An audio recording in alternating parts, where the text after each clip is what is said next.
हम प्रहलाद जी ने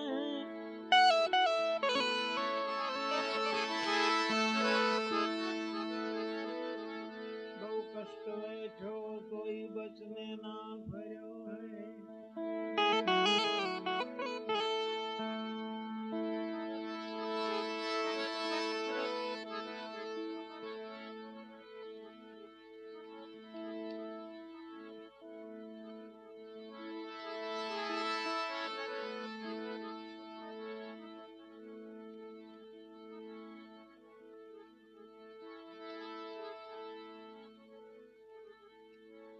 बचनों के काज राज साज सब छोड़ करी नरपति ने नीर नीच घेर जई भयो है। कुंता का बाढ़ 5 पांडव को वचन दियो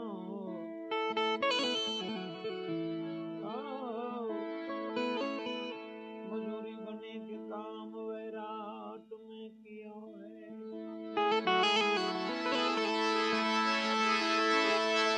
बड़ी घड़ी पाताड़े थी पाव तो नीचे ग्रही राख्यो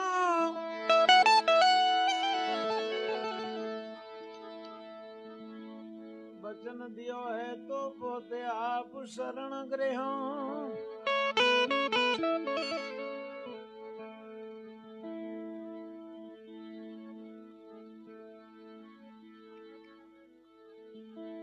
शिवी को तो मास काटी दिनों होलरी बचाई पोते बचने ना फिरो है।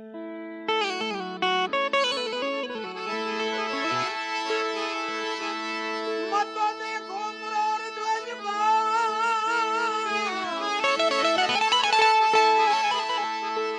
विप्र को वचन दिया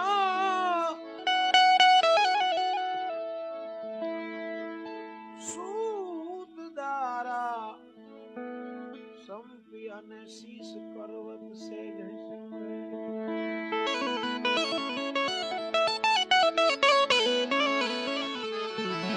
बचनु मासी जाजे सब जगत माही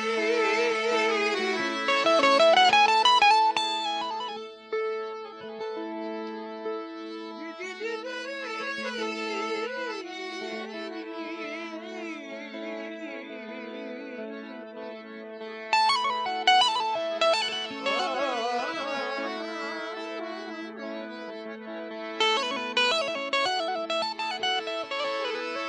बचन बिचारी देखो बचन बिचारी देखो बचनों को नहीं लेखो पृथ्वी आकाश सब सत वचन शेरिया है।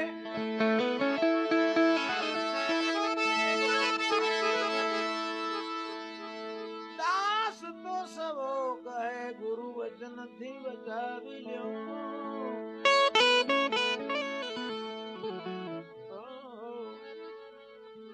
हरिजनों के संग प्यालो वचनों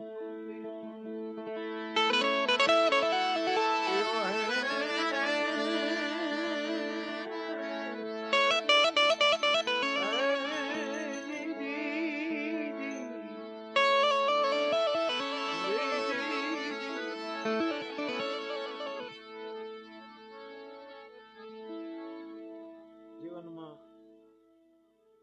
હમણાં આપણે યાદ કરી એમ આજનો આ પ્રસંગ એક આત્માની પાછળ સ્વર્ગસ્થ એમના આપણી વચ્ચેથી સ્વર્ગવાસ પોતાનો સમય પૂરો થાય ત્યારે આ ઓની ઉપર નાનો હોય મોટો હોય કાંકો હોય અમીર હોય દરેકને અવધિ પૂરી થાય એટલે પોતાના ધામમાં જવું પડે. એવો અહીંનો નિયમ છે. પરમાત્માની વ્યવસ્થા એવી છે. આ સૃષ્ટિ રચી ત્યારથી એમાં કોઈ ભેદભાવ નથી.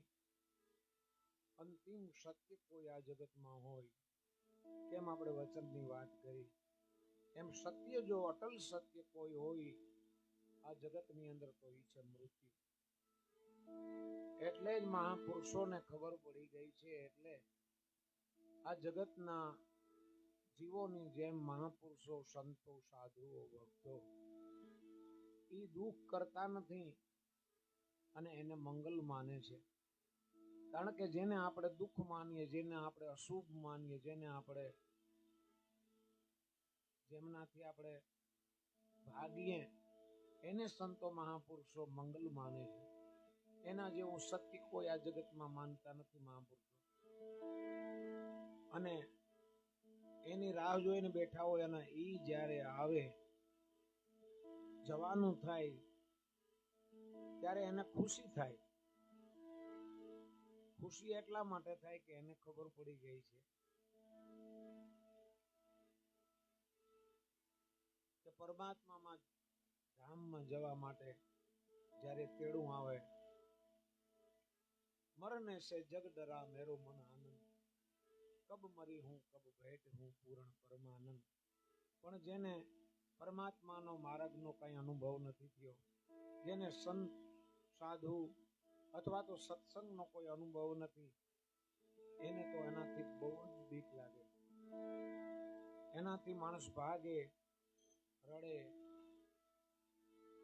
પરંતુ સંતો મહાપુરુષો એને મંગલમય અને એની પાછળ ઉત્સવ મનાવે.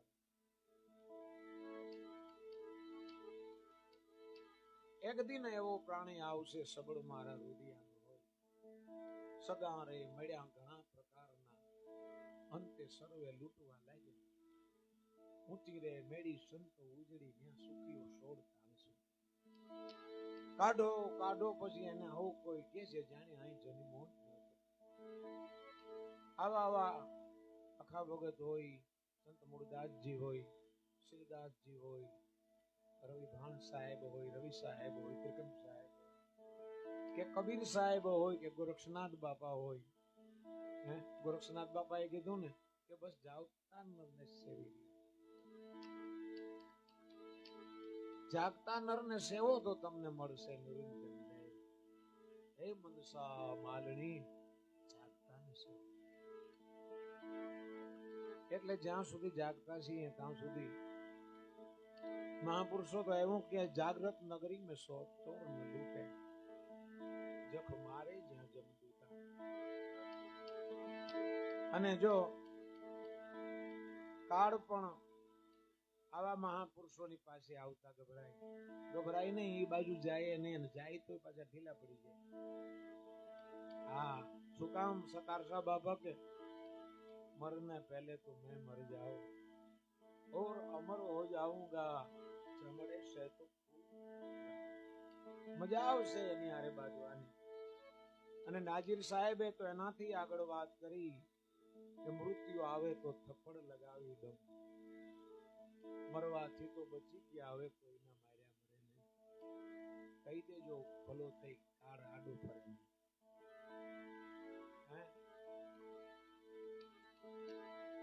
આવી આવી સરસ વાણી દ્વારા મહાપુરુષોએ આપણને ચેતવણી આપી છે, સમજદારી આપી છે, કંઈક સમજાવવાની કોશિશ કરી છે, સમજણના ઘરમાં લઈ આવવાની આપણને કોશિશ કરી છે. તો આવો જે પ્રસંગની પાછળ આપણે મળ્યા છે એમને શ્રદ્ધાંજલિ આપવા માટે પૃથ્વી નહીં ત્યાં પગ માંડવે, વીણ વાટે જ્યાં દીવો, જે ઘરે જાઉં મુવા પછી એ જીવતા જીવો, મનને વાણી જ્યાં પહોંચે નહીં, અજરા અમર થઈ રહી. આવી મહાપુરુષોની વાણી છે. એટલે અનંત કાળથી અનંત જ્યારથી પરમાત્માના ધામમાંથી પરમાત્માના ઈશ્વર અંશ જીવ અવિનાશી એમ તુલસીદાસજી મહાત્મા કહે છે કે ઈશ્વરનો અંશ છે જીવ, ત્યાંથી છૂટો પડ્યો, ત્યાંથી જુદો પડ્યા પછી જ્યાં સુધી એમાં મળી ન જાય, નિમકની પૂતળી રહેવે નીરમાં પાણી ભેરી પાડે, એમ મૂળ વતનમાં જે મળી ગયા એ પછી પોતે પોતામાં સમાય, એમ જ્યાં સુધી પાછો ત્યાં ન પહોંચે ત્યાં સુધીની આ યાત્રા છે. એમાં રસ્તામાં અનેક માત પિતા ભાઈ બેન ખાંડુ સગા વાલા કુટુંબ કબીલા અનેક ને ભેળવતો આવ્યો. સરસ ભજન, જૂનું ભજન છે ને. આગળ પિંજરા અને બદલાવ્યા, આ પિંજર નહીં તારું સુરલા રામ ભજી. રામને ભજવામાં વિલંબ ન કરીએ. એટલે એવો એક આત્મા પાછળ આપણે મળ્યા છે ત્યારે માતાના ગર્ભમાં જ્યારે આ જીવ હતો ત્યારે પરમાત્માને પ્રાર્થના કરતો હતો. મળમૂત્ર અને અનેક યાતનાઓ વેઠતો હતો ત્યારે પરમાત્માને કહેતો હતો એક વખત મને આમાંથી છોડાવો, કોઈ દિવસ તને ભૂલીશ નહીં, બસ તારું ભજન જ કરીશ. અહીંયા આવ્યા પછી સંસારની માયા લાગી.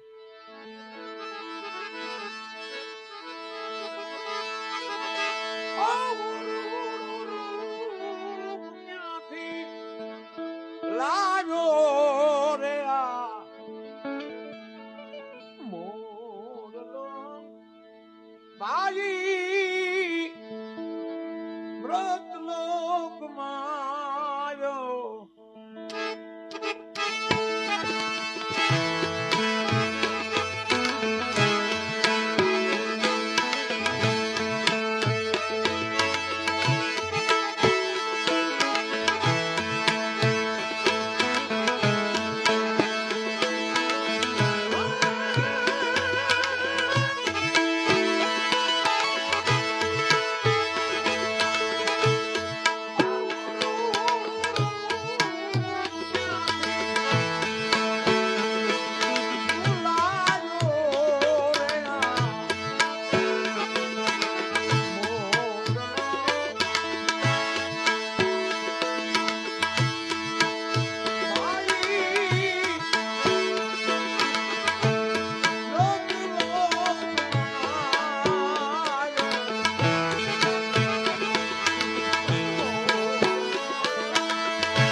જન્મ મળ્યો છે મને ને તમને. જે મહાપુરુષોએ અને શાસ્ત્ર વેદ પુરાણમાં બહુ દુર્લભ કીધો છે અને બહુ એનો મોટો મહિમા છે. એટલે મહાપુરુષો આપણને વારંવાર ટકોર કરે છે, વારંવાર ચેતવણી આપે છે, વારંવાર આપણને જગાડે છે. શું કામ? સમયને જાતા કઈ વાર લાગતી નથી. અને માણસને આ સંસારની માયા એવી છે, માણસને સદાયને માટે છેતરે છે. માણસ એમાં છેતરાય છે, લોભાય છે, એટલો બધો આસક્ત થાય છે કે હું હમણાં આમાંથી નીકળી જાય છે, હમણાં નીકળી જાય છે. ઘણા કહેતા બસ એટલું કરું પછી બસ ભગવાનનું ભજન કરવું. પણ એવો સમય કોઈ દી આવતો જ નથી. આખો જન્મ જ ભગવાનના ભજન કરવા માટે આપણને મળ્યો છે. અને આપણે એવી કબૂલાત પણ કરી હતી, પણ આપણે પાછા આવીને ગોઠવાઈ ગયા જુદા. એટલે સતાર સાહેબ બાપુ યાદી આપે, આ અવસર તારો રામ ભજન. ઘણા કહેતા ને અવસર ક્યાં છે, સમય ક્યાં છે? પણ સતાર સાહેબ બાપુ કે છે મનુષ્ય જન્મ મળ્યો એ જ મોટામાં મોટો અવસર. આ અવસર તારો રામ ભજનનો. પાછું એમાં કોડીને બેસે દામ, કાંઈ ખર્ચો ન કરવો પડે, કાંઈ એમાં ભજી લેતું નારાયણનું નામ. એટલે મહાપુરુષો વારંવાર આપણને ચેતાવે છે કે ભાઈ સમય તારી રાહ જોશે નહીં. સમયે કોઈની રાહ જોઈ નથી, પણ જેને જેને સમય ઓળખી લીધો એનો બેડો પાર થયો. દ્રષ્ટાંત આપ્યું છે મહાપુરુષોએ મોરલાનું, ભમરાનું. ખૂબ ભયમો દિવસ ને રાત, માયાનો સંગાથી જીવડો. કઈ સમજો નહીં હારી વાત. ભમરો છે ઈ ગંધનો પ્રેમી છે, સુગંધનો આસક્ત છે. વિષય બતાવ્યા છે 5 વિષય ઉપર મહાપુરુષો. એમાં દ્રષ્ટાંત આપ્યું છે ભમરો છે ને એને સુગંધ બહુ પ્રિય છે. ભયમાં કરે એક ફૂલ ઉપરથી બીજા ફૂલ ઉપર. એક કર્ણેરનું ફૂલ હોય, કોઈ જાસૂદનું ફૂલ હોય, કોઈ ડોલરનું ફૂલ હોય. એમાં કમળના ફૂલની અંદર એટલો બધો લોભાઈ જાય. દ્રષ્ટાંત આપ્યું છે મહાપુરુષો આપણને સમજાવવા માટે. આ જીવનો ઈ સ્વભાવ છે. એક વિષય હોવા છતાં પણ એની કેટલી દુર્દશા થાય છે, કેટલી દુર્ગતિ થાય છે. તો તમે વિચાર કરો, આપણામાં તો 5 વિષય. સવારામ બાપાએ કીધું 5 વિષયમાં પંથી બોલો. પછી છત્રપતિ કે સુરવીર ભૂલા પડ્યા, છત્રપતિ ભૂલા પડ્યા, મોટા મોટા મુનિઓ ગોઠા થઈ ગયા. તો પછી આપણે તો સુવિશાખમાં. એટલે ઈ એટલો બધો કમળના ફૂલમાં આસક્ત થાય. કમળનું ફૂલ ખીલે એની અંદર બેસે, એટલો બધો મસ્ત થઈ જાય. મસ્તી એમાં આનંદ લે. આનંદ લેતા લેતા લેતા સમય તો રાહ જોતો નથી. અરે આપણું વિચારતું જવાનું. ભમરાની વાત છે. એટલો બધો આસક્ત થાય, સમય રાહ જોવે નહીં. બપોર થાય, થોડુંક ફૂલ કરમાવા માંડે. તો આ ભાઈને ખબર નથી કરમાવા માંડ્યું છે, હવે ઉડી જવાય. ના ના ના, હજી તો વાર છે. અને મારે ઉડતા કેટલી વાર લાગે એમ જ કહેતા હોય બધા. અરે ભાઈ આ તો ફરજ બજાવીએ ને આમ મૂકી દઈએ એમ કહેતો હોય. ફરજમાં આ બધું ક્યાંય નીકળી જાય વાત. એટલે એમ કરતા કરતા સમય જવા માંડે, સાંજ પડી જાય. કમળ નું પુષ્પ છે, કમળ બીડાય તે પેલા ભ્રમરને ઉડ્યું બેજે. કમળ બીડાઈ જાય, સાંજ પડે, સંધ્યા થાય, સૂરજ નારાયણ હાથમાં. કમળ બીડાઈ જાય છતાં ભમરો ઉડતો નથી, અંદર રહી જાય. ભમરાને આર જે છે એની અંદર એટલી બધી તાકાત છે પરમાત્માએ આપી છે કે કદાચ હજારો રૂપિયાનું ઘન ફૂટ લાકડું હોય તો ભમરો એને આમ સહજતાથી કાપી નાખે અને એકદમ બારીક પાવડર જેવું બનાવીને એમાં ભમરવો નીકળી જાય. એવી તાકાત છે. પણ લોભ વસ્તુ બહુ ખરાબ છે ને, આસક્તિ બહુ ખરાબ છે ને, મોહ બહુ ખરાબ છે ને. કમળના ફૂલની પાંખડી કેવી હોય? કોમળ, છતાં એને કાપી શકતી નથી. કામમાં લોભાઈ ગયો છે. આપણી વાત છે. એમ થતા થતા હાથી આવે મધમસ્ત, થડમાંથી કમરો અંદર બેઠો છે. આપણી હાલત આવી થાય, કાળ આવી જાય, થડ મૂળમાંથી ઉપાડે, પછી નીકળવાની કોઈ બારી હોય નહીં, અને એવો ફેંકે કે એને નામ નિશાન મટી જાય, પતો લાગે નહીં ક્યાંય. એક વિષય હોવા છતાં જો હાલત થતી હોય, એની દુર્દશા થતી હોય, તો વિચાર કરવો જોઈએ. આપણને મહાપુરુષો ચેતાવે છે આપણને. આવા 5 વિષય છે. દરેક વિષયનો આપણે દાખલો આપી શકીએ, પણ સમય એકમાં આપણે ભજન તરફ જાય એટલે આ જીવને મોરલાનું રૂપ આપ્યું. આવું રૂડું રૂપ ક્યાંથી લાવ્યો? આ કાયા છે આપણને રૂપારી લાગે છે, માયા છે આપણને રૂપારી લાગે છે. હકીકતમાં એમાં કઈ છે નહીં, રૂપ નથી, રંગ નથી, કાંઈ નથી. તેજ કોનો છે? રૂપ કોનું છે? આપણા આત્મા. એટલે મીરાબાઈ કે છે, આત્માને ઓળખાવીના ભવના ફેરા નહીં થાય.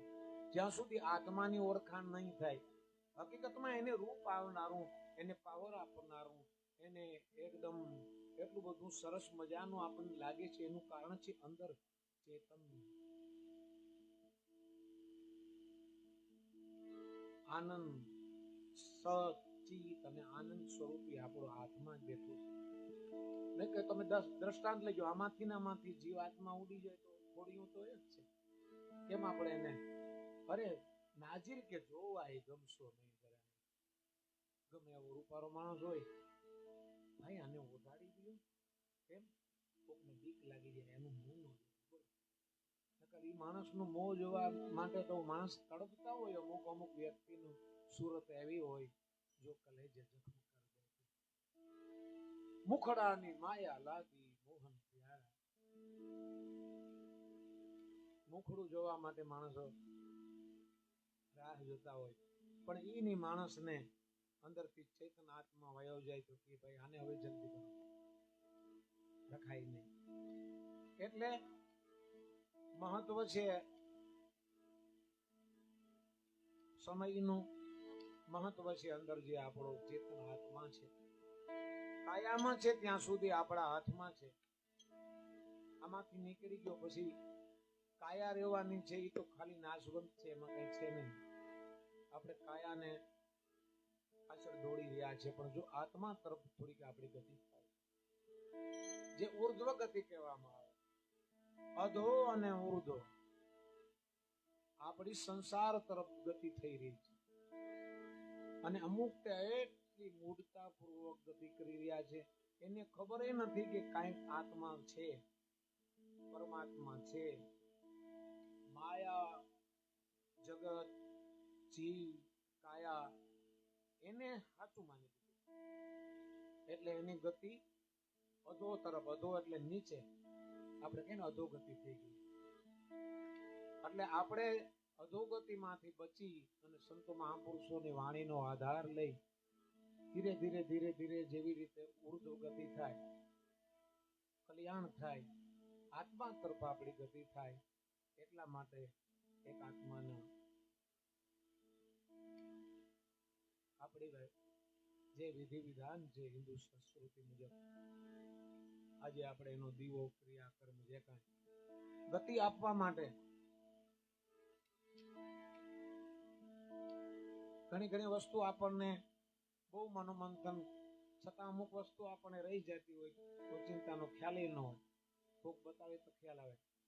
એક દિવસ આમ વાત કરતા કરતા સુખા બાપુએ સરસ એક વાત કરી એટલે મને ગમી ગઈ કે આપણી હિન્દુ સંસ્કૃતિમાં આવી જોગવાઈ છે. ઘણા કહેતા હોય ને કે મરી ગયા પછી કાંઈ થતું નથી. નહીં, મરી ગયા પછી પણ મોક્ષ આપી શકે એવી આપણી સંસ્કૃતિ છે. એની પાછળ એવી કર્મ કરવામાં આવે, એવી વિધિ વિધાન કરવામાં આવે કે આત્મા આમાંથી નીકળી ગયા પછી પણ એનો મોક્ષ થઈ શકે. અને આપ્યો છે એવા અનેક દાખલા છે. મોક્ષ કદી પામી શકાય છે, કમાડી શકાય છે. મિલે કોઈ એસો સંત ફકીર પહોંચા દે બહુ દરિયા કે પીર. તો એના ભાઈ ભગત એમના આત્માની પાછળ આપણે મળ્યા છે, તો થોડી આવી આત્મા તરફ પ્રયાણ થાય એવી મહાપુરુષોની વાણીનો આધાર લઈને આપણે થોડુંક આજે ભજન સત્સંગ કર્યો અને એમનું પુણ્ય પણ આપણે એમને સમર્પણ કરીએ. એટલે મહાપુરુષો આપણે ચેતાવે છે, સમય બહુ મહત્વનો છે.